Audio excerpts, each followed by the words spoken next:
GST से पहले जो भारत में जो टैक्स सिस्टम था वो हद से ज़्यादा कॉम्प्लेक्स हो चुका था।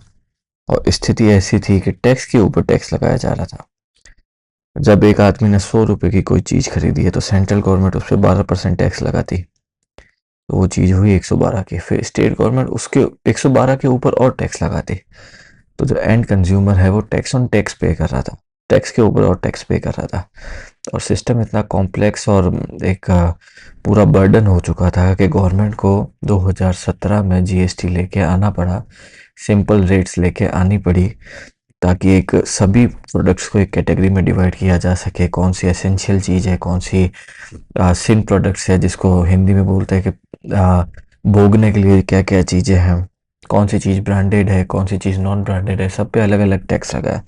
सिर्फ और सिर्फ पेट्रोल को जो है जीएसटी के बाहर रखा गया, बाकी सब सब चीज़ें जीएसटी के अंदर आ गई। चाहे वो स्टूडेंट्स की किताब हो, चाहे वो कोई भी तरीके का कोई आइटम, लग्जरी आइटम हो या कुछ भी हो। चलिए समझते हैं और जीएसटी के बारे में। जीएसटी क्या है? जीएसटी 1 जुलाई 2017 को लागू हुआ, इंट्रोड्यूस हुआ भारत में। हालांकि पार्लियामेंट में इसकी चर्चा मनमोहन सिंह की गवर्नमेंट के समय भी हो चुकी थी, पर वहाँ उस समय इसको लागू नहीं किया गया था। पर जीएसटी को 1 जुलाई 2017 में भारत में लाया गया। इनडायरेक्ट टैक्स है, डायरेक्ट टैक्स में आता है इनकम टैक्स, जबकि जीएसटी इनडायरेक्ट टैक्स है जो सभी को पे करना पड़ेगा। आप समझिए, चाहे वो गरीब से गरीब आदमी हो या अमीर से अमीर आदमी हो। अगर किसी को एक लग्जरी प्रोडक्ट खरीदना है तो उस केस में सभी जने बराबर है 28% जीएसटी, या अब आज की तारीख में जो 40% का जो स्लैब आया है लग्जरी गुड्स में, वो गरीब से गरीब को, अमीर से अमीर को पे करना पड़ेगा। जबकि गवर्नमेंट ने 0% भी लेके आई थी, इंट्रोड्यूस किया हुआ स्लैब, जो कि एकदम एसेंशियल चीज़ें हैं, हाईली एसेंशियल नॉन ब्रांडेड चीज़ है, ऐसी जो कि ज़मीन से जुड़ी हुई चीज़ें हैं, तो उन पे 0% भी लाई स्लैब गवर्नमेंट। तो जीएसटी की मदद से गवर्नमेंट ने अलग अलग स्लैब्स डिसाइड किए, और जीएसटी की मदद से, जीएसटी की वजह से वन नेशन वन टैक्स लाया गया। अदरवाइज हर एक स्टेट अपना अलग अलग नियम चला रहा था, सेंट्रल गवर्नमेंट अपना अलग नियम चला रही थी। रेवेन्यू शेयरिंग का कोई प्रॉपर मॉडल नहीं था जीएसटी से पहले। जीएसटी जो लाया गया है वो 101 कॉन्स्टिट्यूशनल अमेंडमेंट के थ्रू लाया गया है। आर्टिकल 246 ए जो है वो डिसाइड करता है, वो पावर देता है गवर्नमेंट को कि सेंट्रल गवर्नमेंट और स्टेट गवर्नमेंट के बीच में रेवेन्यू कैसे शेयर होगा, पावर कैसे शेयर होगी।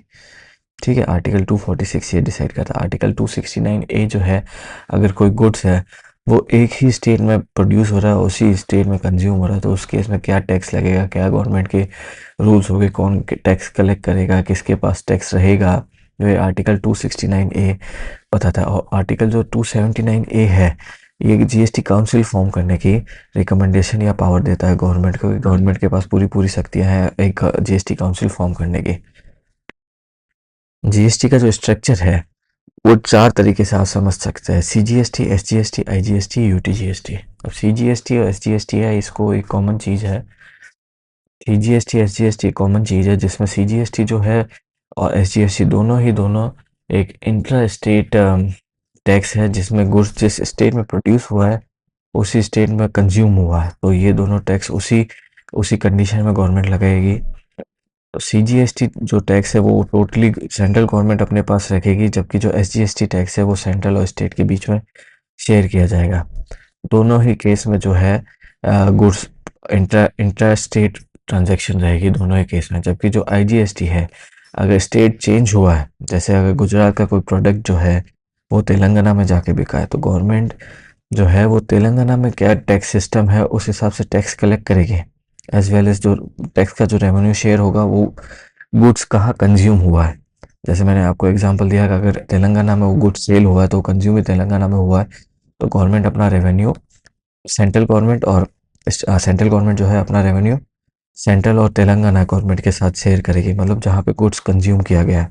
और यूटी जीएसटी ऐसा जीएसटी है जो यूनियन गवर्नमेंट्स, यूनियन टेरिटरीज के ऊपर लगता है, और सेम जो इसका नेचर है वो सेम है सीजीएसटी और एसजीएसटी की तरह, इंटर स्टेट की तरह ही है। पर ये जो है सिर्फ और सिर्फ एक, आप समझ लीजिए, स्पेसिफिकली यूनियन टेरिटरीज के ऊपर लगाया गया है एक अलग जीएसटी। जीएसटी काउंसिल बनाई गई है गवर्नमेंट के द्वारा। जीएसटी काउंसिल जो है कितना एग्जाम्शन देना है, क्या रेट लगानी है, कौन सी अपर लिमिट रखनी है टैक्स की, किस किस को छूट देनी, कौन कौन से एरियाज ऐसे रखने हैं जहाँ पे उसको स्पेशल एरिया घोषित करके उसको जीएसटी की छूट देनी है। ये सारी की सारी रिकमेंडेशन, सारी की सारी फॉलोइंग जीएसटी काउंसिल देती है इंडियन गवर्नमेंट को। कॉन्स्टिट्यूशनल बॉडी है जीएसटी काउंसिल रिकमेंड्स करती है कि रेट और पॉलिसी क्या होनी चाहिए और कोऑपरेटिव फेडरलिज्म बना रहे, सेंटर और स्टेट के बीच में, दोनों के बीच में पारस्परिक संबंध बना रहे कि कैसे रेवेन्यू शेयर होगा। जीएसटी लाने के कई फायदे हुए हैं। एक तो टैक्स ऑन टैक्स हटा है। अगर एक 100 रुपये की चीज़ है तो उस पर एक बार ही टैक्स लगेगा। ऐसा नहीं है कि पहले वो 112 की हुई, फिर वो 112 पे 100 और टैक्स लगेगा, तो 12 रुपये पे जो और टैक्स लग रहा है वो चीज़ गलत हो रही, तो कास्केडिंग इफेक्ट हटाएगा जीएसटी ने। एक यूनिफाइड मार्केट किया, वन नेशन वन टैक्स बना के, और एक बेटर कॉम्प्लायंस किया है ताकि लॉ एंड ऑर्डर मेंटेन रहे, कैसे कलेक्ट करना है टैक्स, कैसे उसको अ, आगे डिस्ट्रीब्यूट करना है, बेटर कॉम्प्लायंस बना रहे हैं उस केस में। पर अभी भी आज की तारीख में भी जीएसटी को लेके काफ़ी चैलेंजेस है।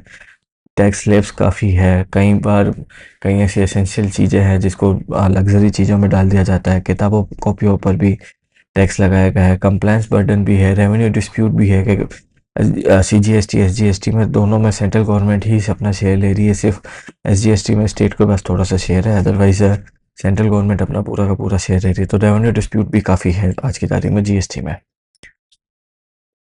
धन्यवाद। अगर आपको ये वीडियो उपयोगी लगा हो तो लाइक करें, शेयर करें, सब्सक्राइब करें। मिलते हैं अगले वीडियो में।